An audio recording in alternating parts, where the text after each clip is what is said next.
Now, every Tuesday afternoon, how to live well from people who have mastered it. And we've been talking about ice baths, how to sleep, get a good night's sleep, figuring out your finances, hill walking. I haven't heard as many, different ways, I suppose, to try and get our just health and well-being in order as I have in the past couple of weeks. But as always, if you've missed any of them, you can listen back on the Newstalk app. Just subscribe there to Lunchtime Live. Today, though, I'm chatting to Patrick McKeown, who's an author and breathing instructor. Patrick, good afternoon, first of all. Good afternoon, Andrea.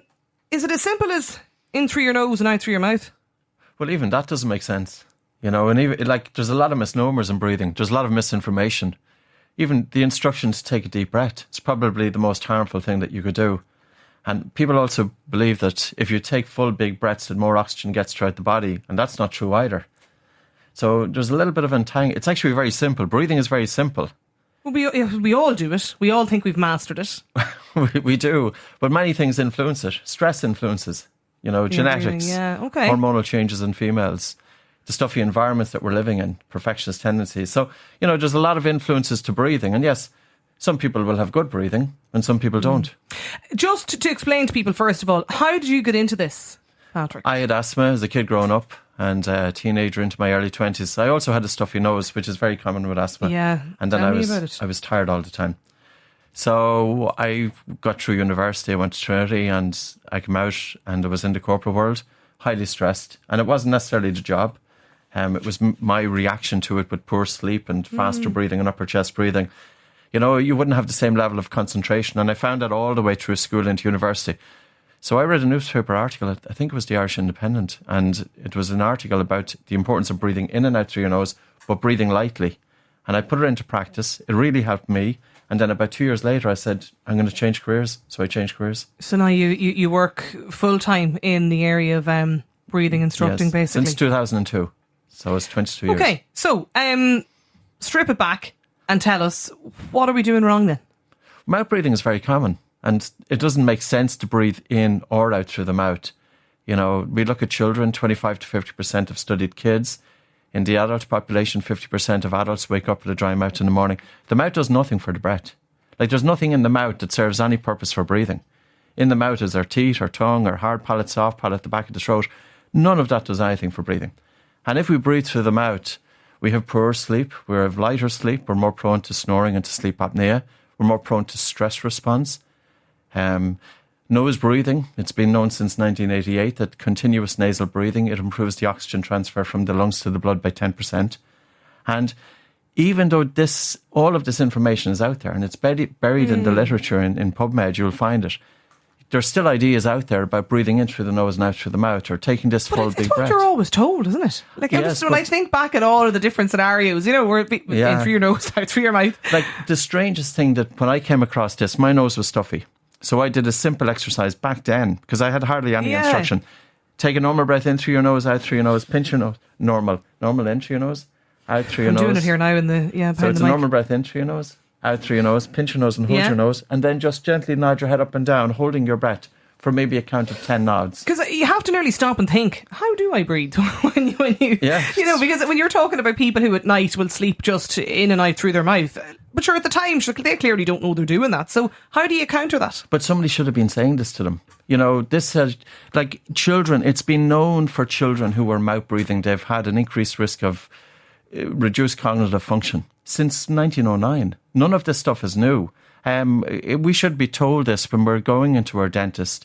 If we're a chronic mouth breather, our mouth is dry, we're more prone to dental problems. Our doctors should be aware of the importance of breathing in and out through the nose. It really boils down to that the nose is such a simple organ that it's very powerful, it's simple, but it's been overlooked on that basis. So just explain then, what should we do? Well, start off with nose breathing in and out. So just your nose. Forget about your mouth. Great place to start. Yes, your mouth is for eating, for drinking and for speaking. Leave it alone for that. Yes. Okay. Yes. And at the start, people are doing physical exercise. Do physical exercise at an intensity at which you can sustain nasal breathing. You get much better recruitment of the diaphragm. You get much better oxygen delivery to the tissues. It helps your breathing long term. It improves blood flow to the brain by 10%. So, even coming back to this point, Andrea, if I was to hear somebody intentionally breathing, they may believe that more oxygen is getting through the body, but the intentional breath, the full breath that they're taking, is getting rid of too much carbon dioxide from the lungs and blood, and this is reducing their blood circulation. So if we breathe harder and faster, and if we have a habit of breathing a little bit too much air, our circulation is impaired and oxygen delivery is impaired throughout the body, including the brain. Yeah. So cold hands are very common with people with poor breathing patterns. So how do we change it? Well, we change our breathing. We become conscious of our breath, bring our attention onto our breathing, start softening the breath. Even just taking a soft breath in through the nose and a really relaxed and slow, gentle breath out. No, but what I mean is you need to literally sit down, though, and actually look at how you're breathing, I suppose, monitor it, and then make a conscious effort to shift what you're doing. Forget about your mouth, keep it shut, and just in through your nose and out through your nose. It is, but if people understood a few basic rules, and all they then have to do is bring that into their way of life. Like, I talk publicly. A lot of people will have fears getting on stage and maybe talking out to a group of 800 or 1,000 people. But I use breathing to self-regulate. And, there's times, of course, you might feel a little bit more stressed and you feel your heart rate increasing. Yeah. I'll bring down my heart rate. So I will use the breath to bring myself into a state of calm. A little bit stress is good. Not too much stress is bad. And there's a tool that everybody should be using. We all go into challenging situations. There's people going into competition, people going in to do job interviews, people coming in here, for example. And nobody, we haven't been taught how to self-regulate. And even, I work with different groups of people, snipers, teaching them how to breathe when they're going into special operation. We've had many, many individuals, some of the best bands in the world I work with. Well, I was thinking, actually, singers would probably be an area where your breathing is quite important. Actually, it's a line of work I'm at. It is, because say, for example, you're talking all day, which is trauma to the vocal cords. But then if you have your mouth open all night, you're drying out your airways, your upper airways where the vocal cords are housed, become drier. They can be inflamed, increase the amount of mucus. And also, a talker or a singer with poor breathing is going to sound more breathy. So say, for example, you're listening to a radio presenter, and you can pick up on a radio presenter with good breathing and one with not so good breathing. The one with not so good breathing, you hear their breathing. They're running out of air.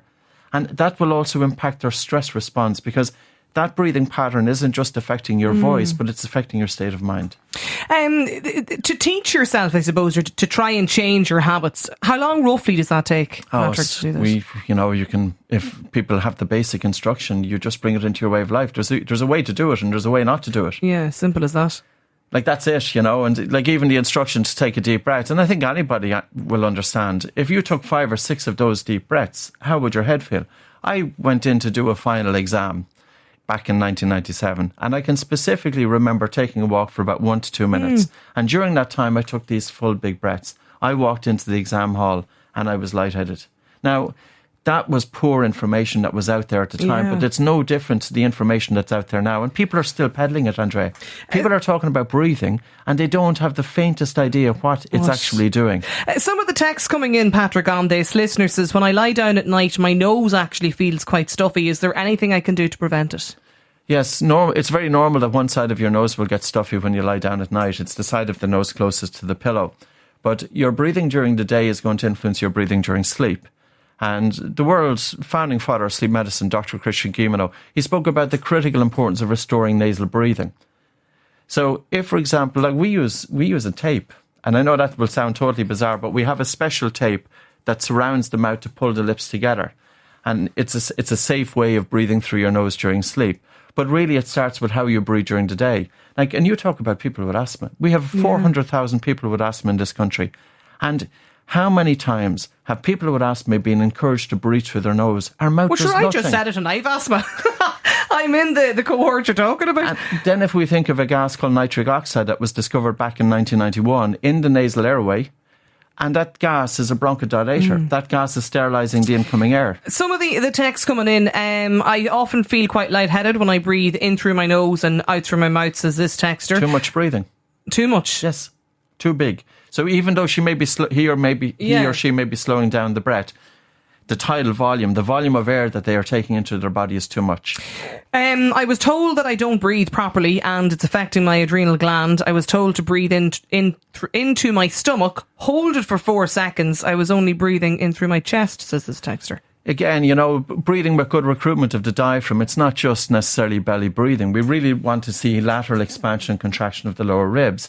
If for somebody who is in a state of chronic stress or dysregulation of the autonomic nervous system, it's very important that that person goes really, really gentle. Okay. Like I'm working with a person, say, in the States, chronic fatigue syndrome for 30 years, a really well-known musician. And constantly, all I'm doing is giving him instruction for his body to tell his brain that he's safe. Okay. If people want more information, Patrick?